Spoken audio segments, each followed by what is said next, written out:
Recently, I celebrated another birthday. Luckily, everything still works, and I'm pretty much down with the kids. Wicked, mate. You see, people are generally staying younger and more irresponsible for longer, and I'd like to think I'm up with the best of them.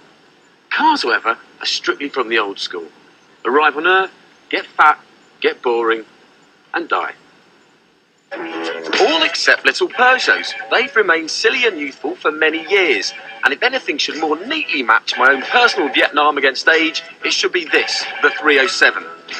I suppose this car has every right to be old and boring, because it's got a very big job to do when it goes on sale in June.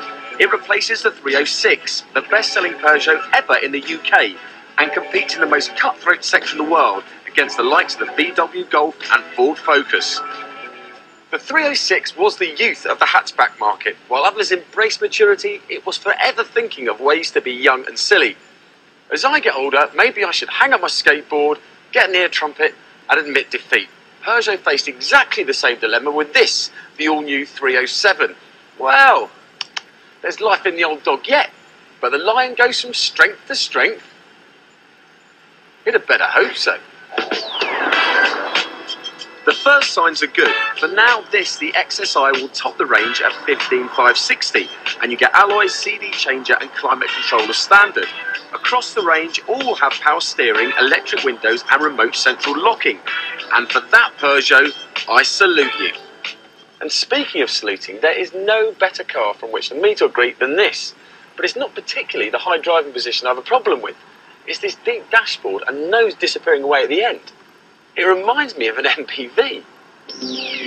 There was a time when you could tell a French car at 100 paces, but not anymore. In profile, it's not so much Gerard Depardieu as Honda, and quite why they flattered the Golf by borrowing its enormous backside is anyone's guess.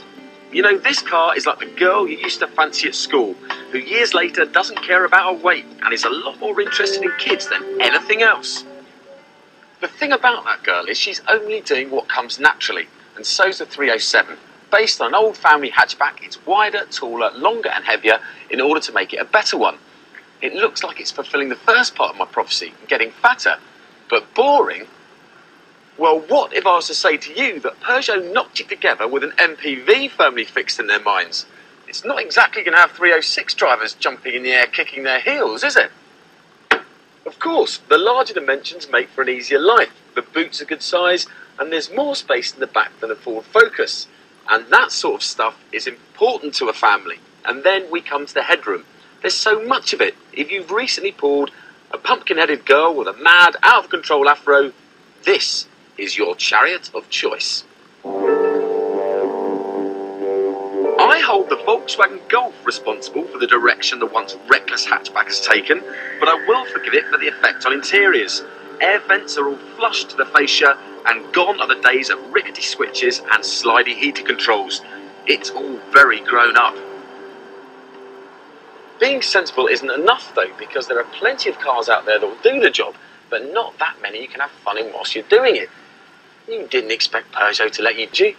The ride on this car flatters its size, and so does the handling. A family hatchback doesn't need this grip, poise or steering, but it turns a sensible family purchase into a thoroughly gratifying one. A top speed of 127 miles an hour and 0 to 60 in around 9 seconds puts it up there with its contemporaries, and this sweet 5-speed gearbox completes an enjoyable driver's car. Just how Peugeot has always loved to make them.